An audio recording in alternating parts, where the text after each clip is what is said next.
The first official invasion of Russia after World War II took place on the Kursk front. Since August, the Russian army has been paying a heavy cost for this tough challenge. According to figures released in November, the Russian army has lost more than 20,000 soldiers in the Kursk region. Vladimir Putin has deployed North Korean troops in the hope of making up for these losses. But things were not going as Putin had hoped.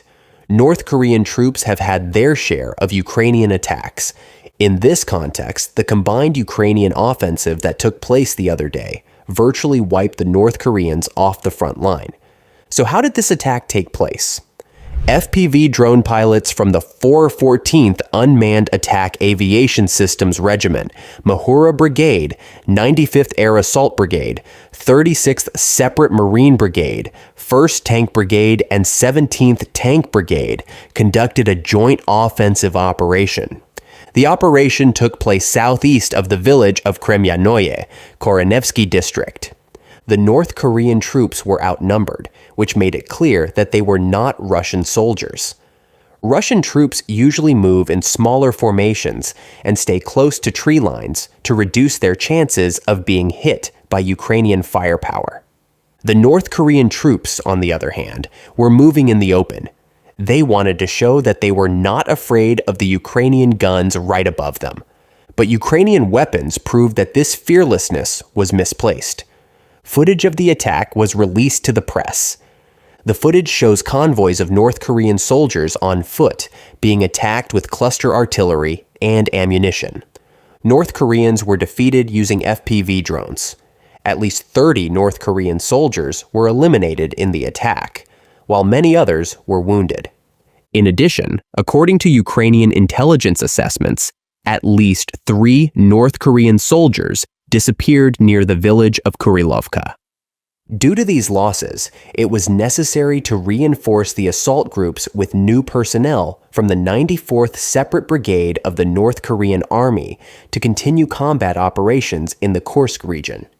This was an important turning point after months of speculation about what role Pyongyang's troops would play in the war. Further details are emerging that reinforce this turning point. They suggest that North Korean troops may have lost as much as 4% of their strength in a single battle at the eastern end of the 250-square-mile salient that Ukrainian forces formed at Kursk in August. North Korean infantry attacked in 3 waves in the open terrain outside the village of Plekhove, eventually driving out the 100 Ukrainian soldiers holding the village. The attack may have involved more than 500 North Koreans, reportedly from the 92nd and 94th Separate Special Operations Brigades of the Democratic People's Republic of Korea. However, half of the soldiers involved in the attack are thought to have been eliminated. The North Koreans attacked in broad daylight, walking over mines under the surveillance of Ukrainian drones and under drone and artillery fire. According to the defenders of the Plekhove settlement, the North Korean soldiers attacked en masse, or rather in large numbers. Ukrainian fighters repelled the first wave of attacks, but then came the second and third wave of soldiers. After the surviving Ukrainians retreated westward and the smoke cleared, trucks carried potentially hundreds of lifeless and wounded North Koreans. They represented a significant percentage of the North Korean 11th Army Corps of about 12,000 men deployed north of the Kursk salient. For all their losses around Plekhove, the North Koreans at least gained some territory. The results on the other side of the salient may have been less encouraging for the Pyongyang army, fighting its first major battle in decades. The Ukrainian 17th Heavy Mechanized Brigade, which held the line at the western end of the salient, claimed to have inflicted significant losses on its opponents, presumably including the North Koreans. The brigade does not appear to have lost much territory. According to Andriy Kovalenko, head of the Ukrainian Center for Countering Disinformation, the massive attacks by North Korean infantry are part of the Russian commander's plan. "The Russians are counting on numbers," Kovalenko wrote. It is unclear how long the North Korean 11th Army Corps can sustain its strategy of attrition attacks. It is likely that the Corps buried or hospitalized 1 out of every 25 soldiers under its command last weekend. The Russian narrative, however, paints a different picture. The Russian Telegram channel, Romanov Light, claimed that North Korean troops launched a hurricane-like attack on the village of Plekhov in Kursk, killing more than 300 Kiev soldiers. The channel said the incident took place after North Korean forces wiped out the soldiers and captured the village in less than 2 hours, taking no prisoners. The Ukrainian Defense Ministry has not yet commented on the reported attack. Former Ukrainian MP and pro-Russian politician Oleg Tsaryov confirmed the news but did not provide further details. All this shows that the Kursk conflict has not lost its intensity. Despite its partnership with North Korea, Russia is not achieving the desired success in the war. The use of North Koreans as cannon fodder in the war adds to Kim Jong-un's woes. Already Jong-un has been in trouble for a long time.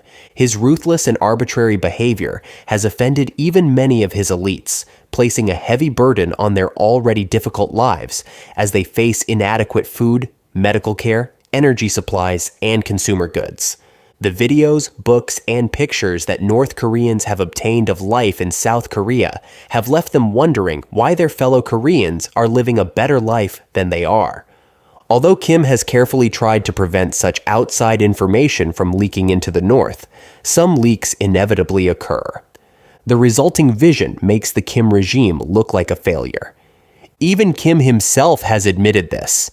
To counter external information, Kim has decided to implement the Two Koreas theory during the transition period between 2023 and 2024. Kim has renounced the peaceful unification of the Koreas and now calls South Korea a hostile foreign enemy. Kim seeks to isolate his people from the outside world, arguing that any foreign information, especially from the South, is enemy propaganda that should not be consumed. According to U.S. Ambassador Julie Turner, Kim took this action as a desperate attempt to gain control of the internal information environment. Kim is already facing growing internal instability and is apparently desperately trying to maintain control. This fundamental shift in the North Korean perspective is changing its goals and strategy.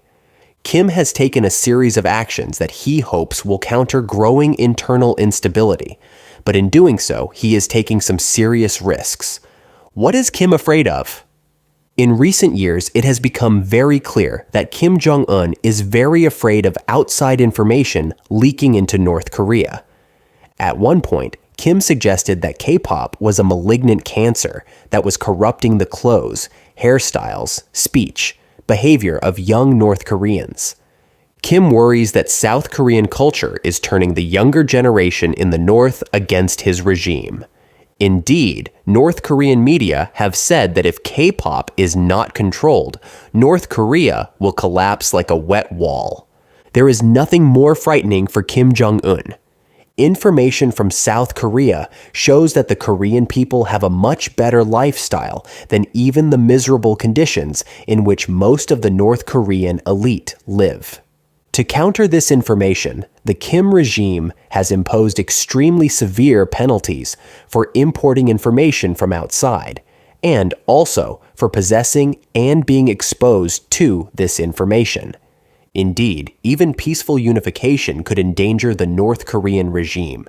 In the Basic Agreement in 1991, and then in the Panmunjom Declaration in 2018, North Korea made agreements with South Korea on numerous personnel exchanges to start the process of peaceful unification.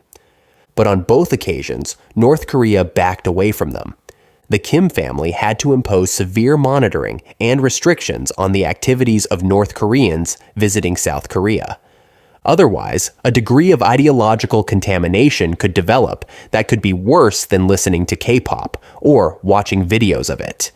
Even if North Korea can master a peaceful reunification, as Kim Jong-un probably hoped when working with former South Korean President Moon Jae-in, the increased exposure to South Korean culture will, over time, endanger the North Korean regime.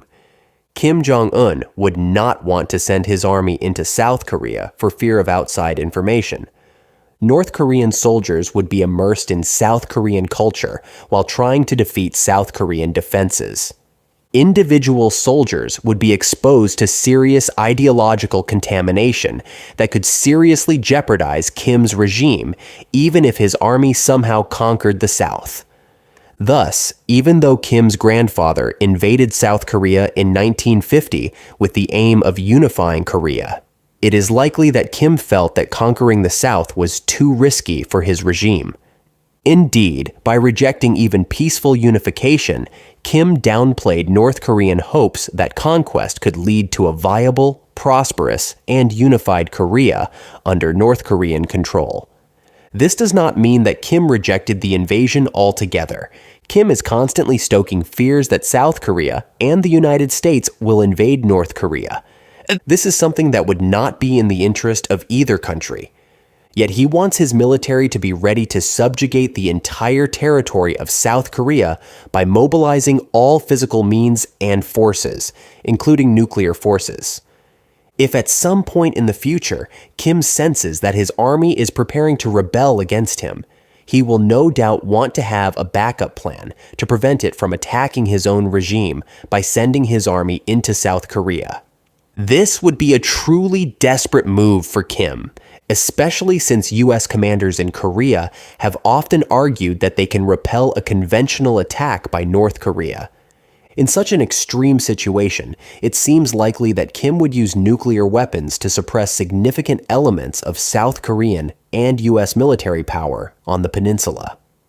Kim has threatened to completely destroy South Korea to give Kim a chance to survive the conflict. Which option does Kim prefer? Kim seems to be pursuing a different option. This option is the domination of South Korea. Kim Jong-un, like his father and grandfather, is not interested in peaceful unification under mutually beneficial conditions for both Koreas. Kim said he gave up on peaceful unification because both South Korean political parties constantly talk about unification under liberal democracy. This is unacceptable to Kim. We envision that Kim is really looking for a two-Korea solution. North Korea will isolate and largely protect itself from South Korean influence. It will use its military superiority to put pressure on the South without sending its personnel to the South to avoid ideological contamination. It will probably demand that South Korea pay the North a subsidy of perhaps $40 billion a year. That would be enough to double North Korean GDP. Kim could use this money to maintain his military supremacy by calming instability in the North, as well as improving life there a little, but not to make North Koreans rich enough to break free from the control of the Kim family. The North could insist on some cultural changes in the South, such as ending K-pop, to reduce the pressure for change in the North. To dominate South Korea, North Korea needs to appear clearly militarily superior to the South. To do so, North Korea would need to secure the breakup of the South Korea-US alliance, then build on already existing perceptions in the South of North Korea's military superiority, given the North's nuclear weapons. North Korea has used various provocations to put pressure on the alliance, but these efforts have so far mainly brought the alliance closer together. This was a major failure of the Kim regime. The U.S. intelligence community has said that Kim is more likely to use his nuclear weapons for coercive purposes. This coercion already included North Korea's major threats of nuclear attack. And Kim is producing and testing intercontinental ballistic missiles that raise questions about the U.S. commitment to the nuclear umbrella, just as the French questioned the U.S. nuclear umbrella during the Cold War. This effort has contributed to South Korea's confidence that the United States would respond to North Korea's use of nuclear weapons, with nuclear weapons falling from 51% in December 2022 to 39% in December 2023. Kim could turn to limited conventional and even nuclear weapons attacks on the South to test U.S. commitment, but doing so would risk the survival of the Kim regime. What should South Korea and the U.S. do? To defeat Kim's threats, South Korea and the U.S. should counter the regime's efforts to undermine their alliance, including the potential to use limited strikes for coercive purposes. They also need to prepare to defeat a North Korean invasion if Kim turns to his backup plan. Kim's attack on U.S. extended deterrence is a key element of his effort to undermine the South Korea-U.S. alliance. South Korean confidence can be strengthened through strong implementation of the 2023 Washington Declaration and President Biden's commitment to, for the first time, give Seoul a central role in strategic planning for the use of nuclear weapons in any conflict with North Korea. The efforts of the Nuclear Advisory Group, created by the Washington Declaration, are at the core of this commitment. However, for security purposes, these efforts have been largely kept secret. This central role needs to be demonstrated publicly, at least to some extent, to rebuild the confidence of South Korean citizens in the U.S. nuclear umbrella, and to deter Kim from escalating his coercive threats. South Korea and the United States must be clear that even if North Korea attempts limited strikes against South Korea, they will be met with a swift, overwhelming, and decisive response. To fulfill this commitment, South Korea and the United States should follow the procedures developed for limited nuclear options against the Soviet Union during the Cold War. These procedures involved pre-planning, such as identifying potential targets for Soviet attack, identifying response targets that would be painful but not too escalatory for the Soviets, and having U.S. and allied forces ready to act against those targets shortly after an enemy attack. While it is not appropriate to publicize the details of such pre-planning, it should be appropriate to disclose the fact that such planning has taken place. South Korea and the United States could take a variety of actions to better protect their forces against limited or major attacks, and especially against potential nuclear weapons attacks. Such actions include the dispersal of air forces and other high-value targets, enhanced air and missile defenses, and improved intelligence to make it easier for South Korea and the United States to target the North Korean leadership and the North's nuclear forces in particular, and to thwart ongoing or subsequent North Korean attacks. South Korea and the United States could seek to reduce or halt North Korean nuclear weapons production. They could do so by threatening North Korea that the regime will jeopardize external information if Kim does not freeze nuclear weapons production at selected facilities. They could also seek to thwart Kim's various provocations, such as missile tests, by threatening to counter and potentially neutralize them. Such actions risk escalation with North Korea, and therefore South Korea and the United States will want to create deterrent threats against possible escalation by North Korea. And South Korea and the United States could try to separate Kim from Russia, thus denying him various Russian military technologies. This will be difficult, but basically, they need to convince Kim that selling his troops to fight for the Russians against Ukraine jeopardizes his interests by increasing instability among his elites in North Korea and leading to massive desertions of soldiers from elite families who do not want to be killed as Russian cannon fodder. If fully implemented, this and related actions would significantly increase the level of South Korea-U.S. conflict with North Korea. But such actions would overlap with the increase in North Korean conflict over the past few years. The current and relatively passive South Korean and U.S. approach could minimize the risks of escalation in the short term, but it carries the risk of North Korean power rising to a level that could eventually provide serious leverage against South Korea. South Korean and U.S. vigilance is needed in the short term to counter North Korea's growing long-term threats. Thank you for following us.